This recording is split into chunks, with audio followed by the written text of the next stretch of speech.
नमस्कार। आज जानते हैं गंगोत्री धाम का महत्व, गंगा नदी का उद्गम स्थल और आसपास की सुंदरता और वन्य जीव जंतु संबंधी इतिहास मामले में। ऋग्वेद में गंगा का वर्णन कहीं कहीं ही मिलता है, पर पुराणों में गंगा से संबंधित कहानियां अपने आप आ गई। कहा जाता है कि एक प्रफुल्लित सुंदरी युवती का जन्म ब्रह्मदेव के कमंडल से हुआ। इस खास जन्म के बारे में दो विचार हैं। एक की मान्यता है कि वामन रूप में राक्षस बलि से संसार को मुक्त कराने के बाद ब्रह्मदेव ने भगवान विष्णु का चरण धोया और इस जल को अपने कमंडल में भर लिया। दूसरे का संबंध भगवान शिव से है, जिन्होंने संगीत के दुरुपयोग से पीड़ित राग रागिनी का उद्धार किया। जब भगवान शिव ने नारद मुनि, ब्रह्मदेव तथा भगवान विष्णु के समक्ष गाना गाया तो इस संगीत के प्रभाव से भगवान विष्णु का पसीना बहकर निकलने लगा, जो ब्रह्मा ने उसे अपने कमंडल में भर लिया। इसी कमंडल के जल से गंगा का जन्म हुआ और वह ब्रह्मा के संरक्षण में स्वर्ग में रहने लगी। ऐसी किंवदंती है कि पृथ्वी पर गंगा का अवतरण राजा भागीरथ के कठिन तप से हुआ, जो सूर्यवंशी राजा तथा भगवान राम के पूर्वज थे।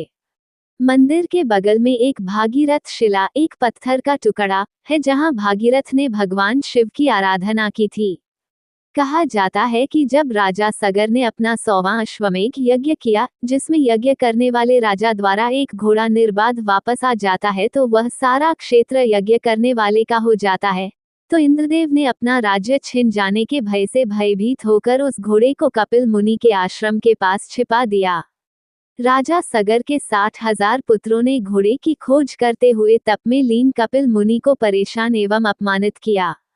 क्षुब्ध होकर कपिल मुनि ने आग्नेय दृष्टि से तत्क्षण सभी को जलाकर भस्म कर दिया। क्षमा याचना किए जाने पर मुनि ने बताया कि राजा सगर के पुत्रों की आत्मा को तभी मुक्ति मिलेगी जब गंगाजल उनका स्पर्श करेगा। सगर के कई वंशजों द्वारा आराधना करने पर भी गंगा ने अवतरित होना अस्वीकार कर दिया। अंत में राजा सगर के वंशज राजा भागीरथ ने देवताओं को प्रसन्न करने के लिए 5500 वर्षों तक घोर तप किया। उनकी भक्ति से खुश होकर देवी गंगा ने पृथ्वी पर आकर उनके शापित पूर्वजों की आत्मा को मुक्ति देना स्वीकार कर लिया। देवी गंगा के पृथ्वी पर अवतरण के वेग से भारी विनाश की संभावना थी और इसलिए भगवान शिव को राजी किया गया कि वे गंगा को अपनी जटाओं में बांध लें। गंगोत्री का अर्थ होता है गंगा उतरी, अर्थात गंगा नीचे उतर आए, इसलिए ये शहर का नाम गंगोत्री पड़ा। भागीरथ ने तब गंगा को उस जगह जाने का रास्ता बताया जहां उनके पूर्वजों की राख पड़ी थी और इस प्रकार उनकी आत्मा को मुक्ति मिली।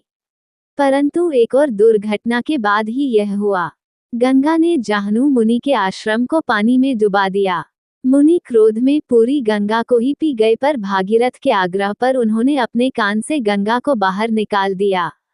इसलिए ही गंगा को जाह्नवी भी कहा जाता है। बर्फीली नदी गंगोत्री के मुहाने पर शिवलिंग चोटी के आधार स्थल पर गंगा पृथ्वी पर उतरी, जहां से उसने 2480 किलोमीटर गंगोत्री से बंगाल की खाड़ी तक की यात्रा शुरू की।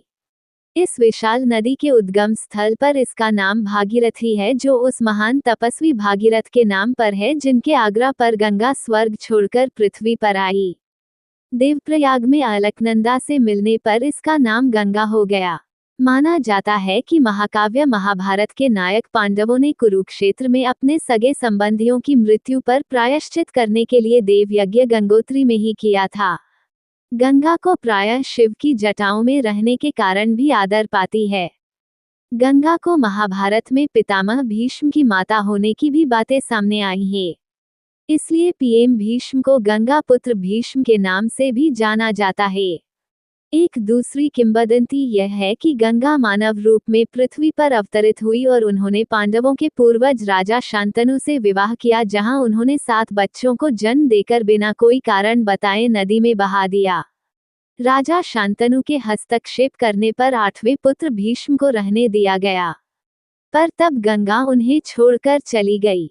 महाकाव्य महाभारत में भीष्म ने प्रमुख भूमिका निभाई। गंगोत्री का गंगाजी मंदिर समुद्र तल से 3042 मीटर की ऊंचाई पर स्थित है। भागीरथी के दाहिने ओर का परिवेश अत्यंत आकर्षक एवं मनोहारी है। ये स्थान उत्तरकाशी से 100 किलोमीटर की दूरी पर स्थित है। गंगा मैया के मंदिर का निर्माण गोरखा कमांडर अमर सिंह थापा द्वारा 18वीं शताब्दी के शुरुआत में किया गया था। वर्तमान मंदिर का पुनर्निर्माण जयपुर के राजघराने द्वारा किया गया था। प्रत्येक वर्ष मई से अक्टूबर के महीनों के बीच पतित पावनी गंगा मैया के दर्शन करने के लिए लाखों श्रद्धालु तीर्थयात्री यहां आते हैं। यमुनोत्री की ही तरह गंगोत्री का पतित पावन मंदिर भी अक्षय तृतीया के पावन पर्व पर खुलता है और दीपावली के दिन मंदिर के कपाट बंद होते हैं। मुख्य लेख: गंगोत्री का पौराणिक संदर्भ। पौराणिक कथाओं के अनुसार भगवान श्री रामचंद्र के पूर्वज रघुकुल के चक्रवर्ती राजा भागीरथ ने यहाँ एक पवित्र शिलाखंड पर बैठकर भगवान शंकर की प्रचंड तपस्या की थी। इस पवित्र शिलाखंड के निकट ही 18वीं शताब्दी में इस मंदिर का निर्माण किया गया। ऐसी मान्यता है कि देवी भागीरथी ने इसी स्थान पर धरती का स्पर्श किया। ऐसी भी मान्यता है कि पांडवों ने भी महाभारत के युद्ध में मारे गए अपने परिजनों की आत्मिक शांति के निमित्त इसी स्थान पर आकर एक महान देव यज्ञ का अनुष्ठान किया था। ये पवित्र एवं उत्कृष्ट मंदिर सफेद ग्रेनाइट के चमकदार 20 फीट ऊंचे पत्थरों से निर्मित है। दर्शक मंदिर की भव्यता एवं शुचिता देखकर सम्मोहित हुए बिना नहीं रहते। शिवलिंग के रूप में एक नैसर्गिक चट्टान भागीरथी नदी में जलमग्न है। ये दृश्य अत्यधिक मनोहर एवं आकर्षक है। इसके देखने से दैवी शक्ति की प्रत्यक्ष अनुभूति होती है। पौराणिक आख्यानों के अनुसार भगवान शिव इस स्थान पर अपनी जटाओं को फैलाकर बैठ गए और उन्होंने गंगा माता को अपनी घुंघराली जटाओं में लपेट दिया। शीतकाल के आरंभ में जब गंगा का स्तर काफी अधिक नीचे चला जाता है तब उस अवसर पर ही उक्त पवित्र शिवलिंग के दर्शन होते हैं। गंगोत्री शहर धीरे धीरे उस मंदिर के इर्द गिर्द विकसित हुआ जिसका इतिहास 1200 वर्ष पुराना है।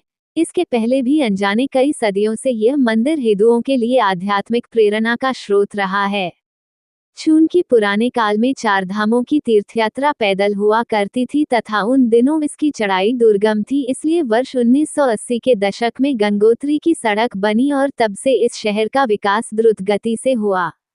गंगोत्री शहर तथा मंदिर का इतिहास अभिन्न रूप से जुड़ा है। प्राचीन काल में यहाँ मंदिर नहीं था।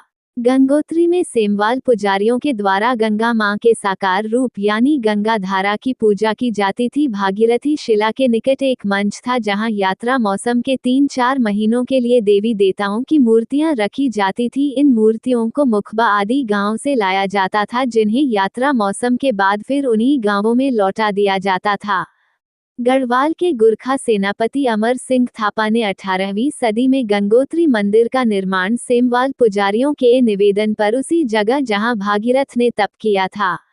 माना जाता है कि जयपुर के राजा माधो सिंह द्वितीय ने 20वीं सदी में मंदिर की मरम्मत करवाई। E.T. एटकिंस ने दी हिमालयन गैजेटियर वॉल्यूम 3 भाग आए वर्ष 1882 में लिखा है कि अंग्रेजों के टकनौर शासनकाल में गंगोत्री प्रशासनिक इकाई पट्टी तथा परगने का एक भाग था।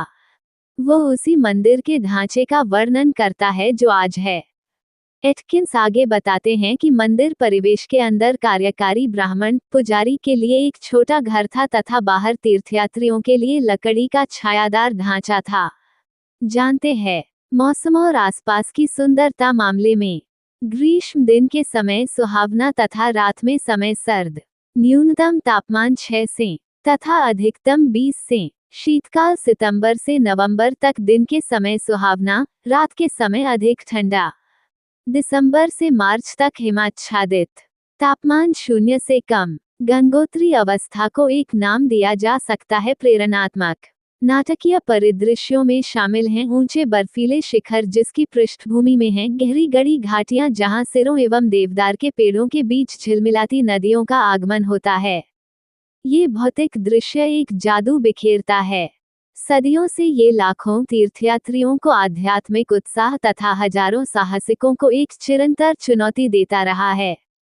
इस क्षेत्र में वनस्पतियों की विशाल प्रजातियां हैं। हिमालय का बलूत सर्वाधिक प्रमुख है। अन्य में शामिल हैं बुरांस, सफेद सरो, स्वच्छ पेड़, सदाबहार पेड़ तथा नीले देवदार आदि हैं। जब बलूत के पेड़ विलीन हो रहे होते हैं तो पेंगर, कबासी, कंजुला तथा रींगाल इसकी जगह आ जाते हैं। पररनांग, विसर्पी पौधे तथा शैवाल की यहाँ बहुतायत है। इस क्षेत्र में पाए जाने वाले सामान्य जीव जंतुओं में हैं लंगूर, लाल बंदर, भूरे भालू, सामान्य लोमड़ी, चीते, बर्फीले चीते, भौंकते हिरण सांभर, कस्तूरी मृग, सेरो, बरड़ मृग, साही, तहर आदि। विभिन्न रंगों की तितलियां तथा कीटे भी यहाँ पाई जाती हैं। गढ़वाल क्षेत्र रंगीन एवं संगीतमय जीव जंतुओं से भरा पड़ा है। हिमालयी सीटी बजाती सारिकाएं, स्वर्णिम किरीटधारी, पाश्चात्य रंग बिरंगे हिंसोड़, साखिए मोनाल एवं कोकौल तीतर, चक।